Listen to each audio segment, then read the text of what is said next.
and tell us a little bit about your nonprofit origin story. Yeah, I'm Kat Atchley. I'm in the United States, just outside of Kansas City, is where I'm located. I've been in the nonprofit space for about 12 or 13 years, and I've worn many hats, like I think most of us have in the nonprofit world.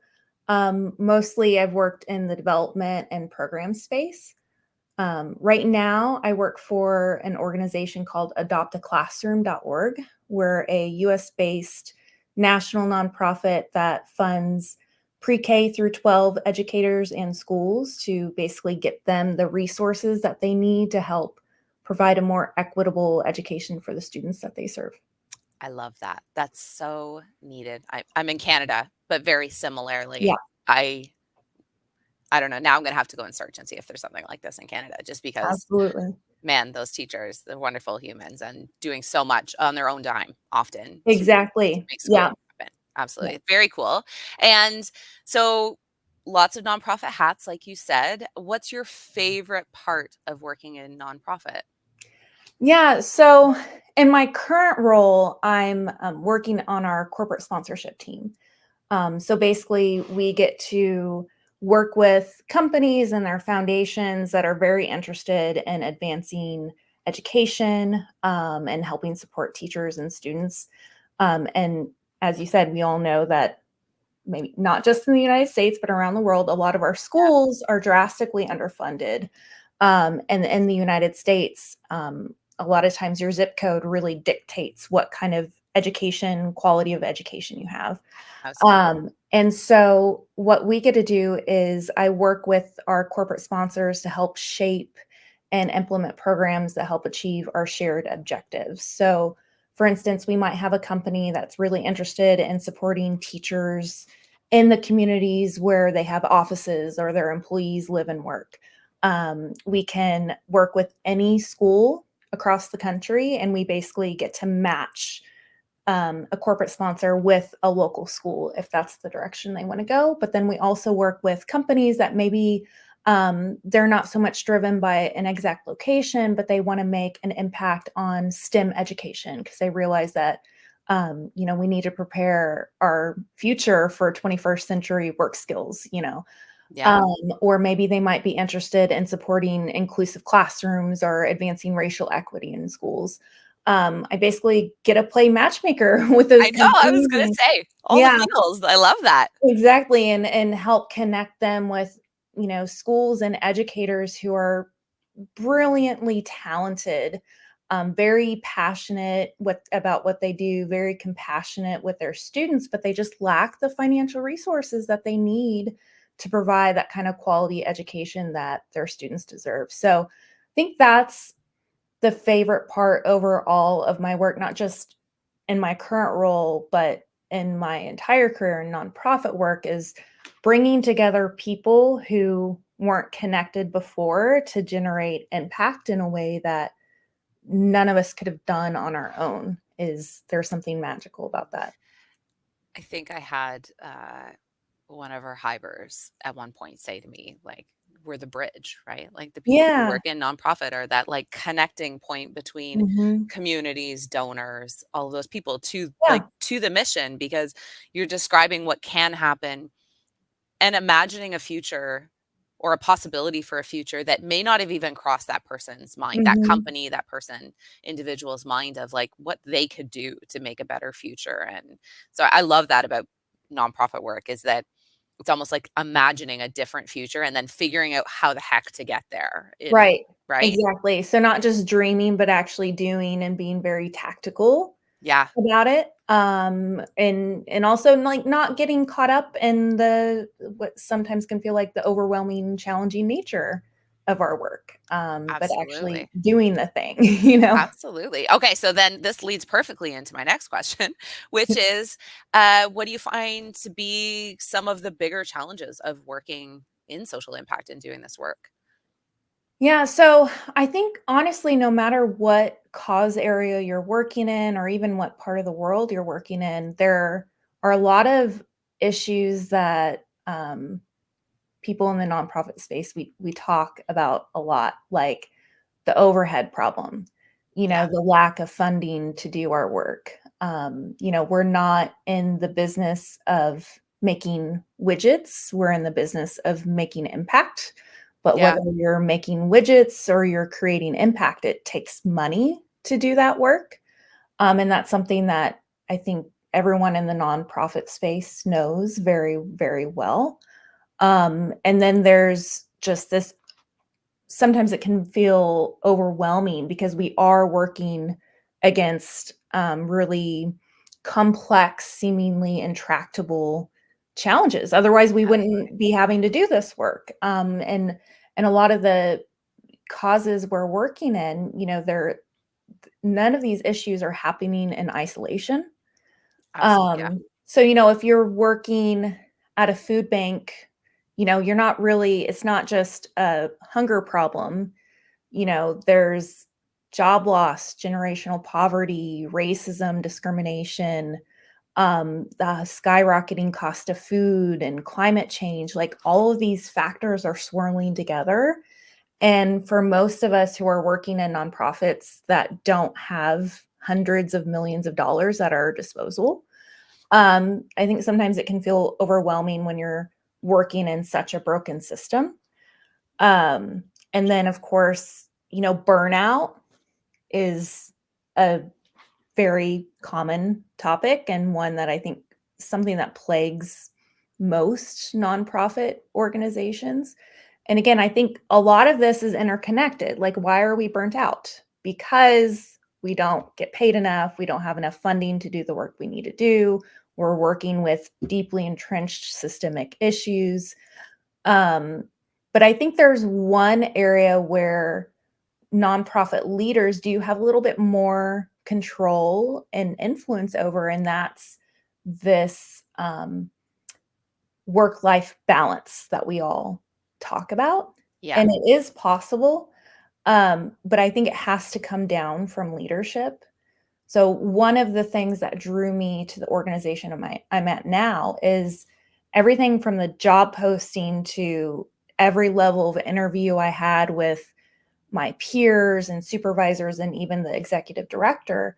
At adoptaclassroom.org, we don't have a goal for work life balance. They call it life work balance. Ooh, I like that a lot. And it's a game changer. And I heard that and thought, why have I not heard of this before? It's so simple, just flipping it.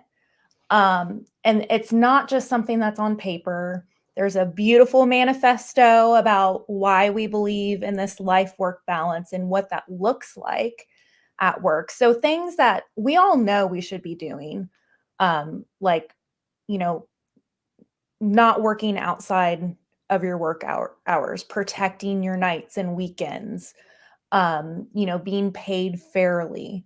A lot of these things we know are best practices, but it's hard to actually put into place unless you have the leadership Yeah. backing that and protecting it. And at my current organization, they not only say it, but they actually mean it. And part of it is going back to the very, at the very basic level, it's not, we're not here for work life balance, we're here for life work balance. And it's made my work more rewarding and sustainable because I'm not burned out, Yeah. and so I can bring my best self to work every day. And I look forward to coming to work. Like I don't dread Mondays, I think that's just That's a beautiful feeling. it's brilliant. I mean, and I think that's what we all need, and I think organizations that are not making that the plan as this younger generation of workers, and I mean, there's total conversations. I'm like the very end of like the older millennials, right? Like is my kind of age range, and I know most individuals I know around my age are kind of looking at what they've been doing the past 20 years of working and going like, why are we doing it this Yeah. way? And like, and then the generations younger than us are going, why the hell would you do it this way? Right. And you kind of, um, so I think organizations that are not looking towards that life work balance, particularly in nonprofit where impact only happens truly and gains are truly made when attrition is very low, because Exactly. the inconsistency of new fundraisers, new marketers, new leadership, and that changeover is influences so hard on impact, right? Yeah. And a It's a burnt out staff. setback for sure Absolutely. when you're constantly having to deal with the churn. Yeah. Um, and even besides the churn, when we're all running on fumes, we make more mistakes. Yes. And or maybe we don't have the mental bandwidth to think more proactively and strategically because we're just trying to survive day to day or hour by hour.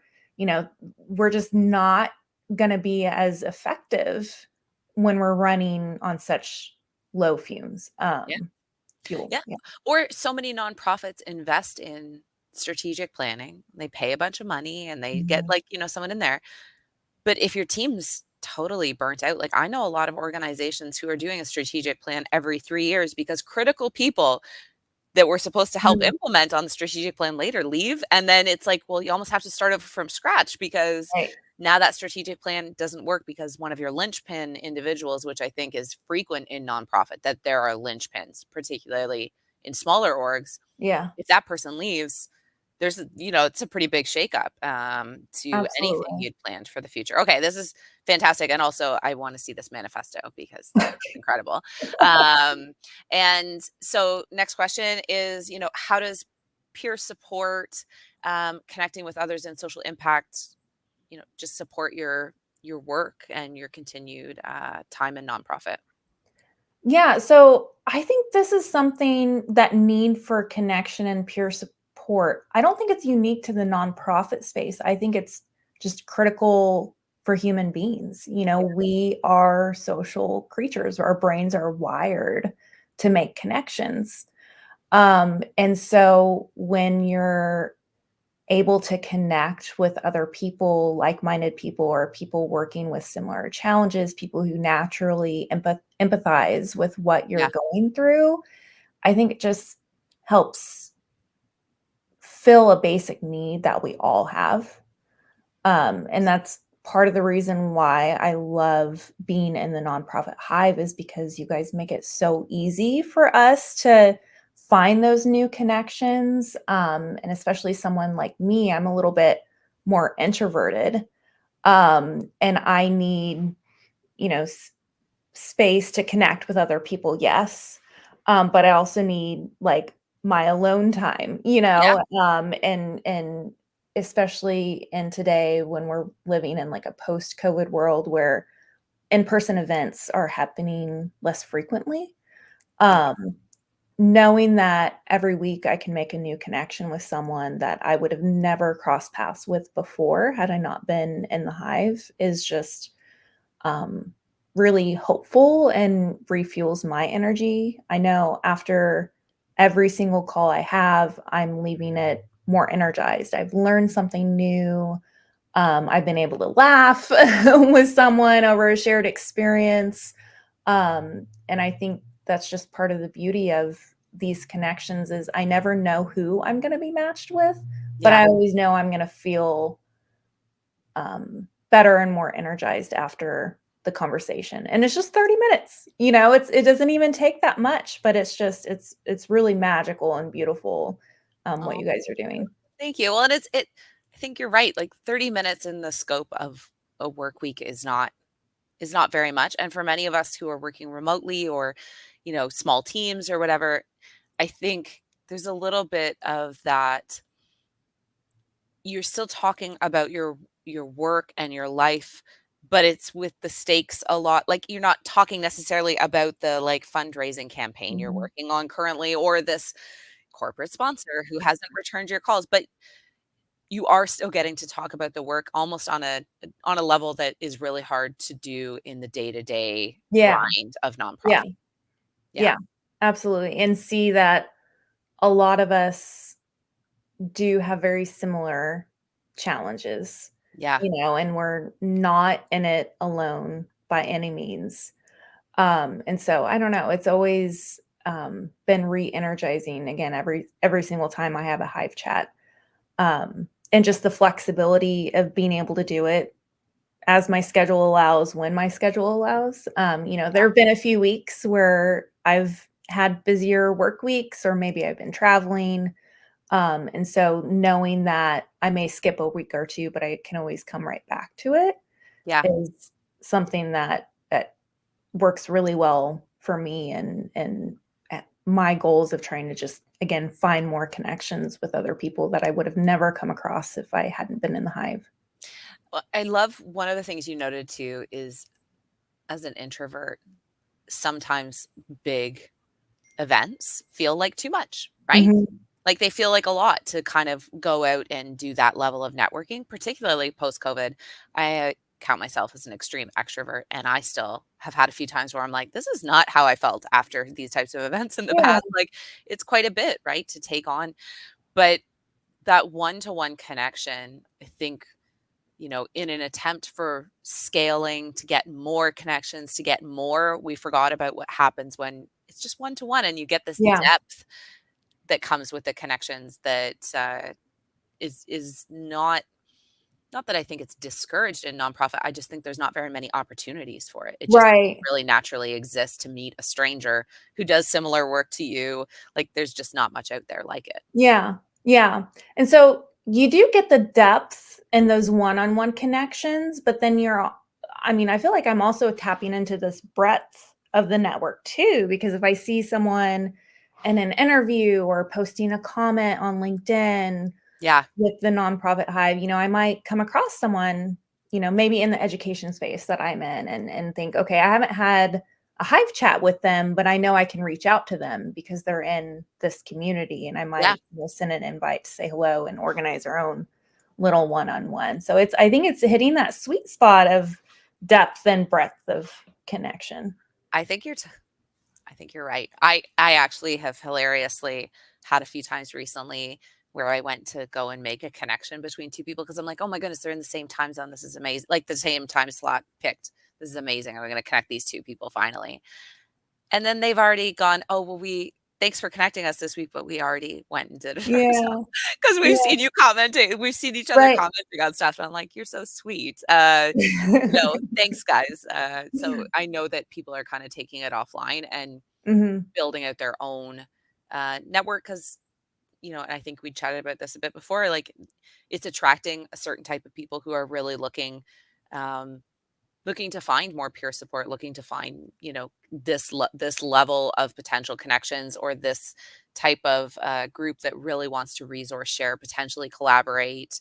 I know people have said lovely things about you after chats because I think you're also bringing a really unique set of skills that for many nonprofit professionals, they're struggling to figure out how to engage on a corporate level for their nonprofit, how to work with businesses, how to make those connections. So I know you have a really unique background that I'm sure they're Yeah. appreciating. That's the beauty of it, is we all do have Yeah, our unique backgrounds, perspectives, experiences that we can share. So I feel like I've left every chat getting either the same or more from the person on the other side of the screen. I love that. So it's very reciprocal.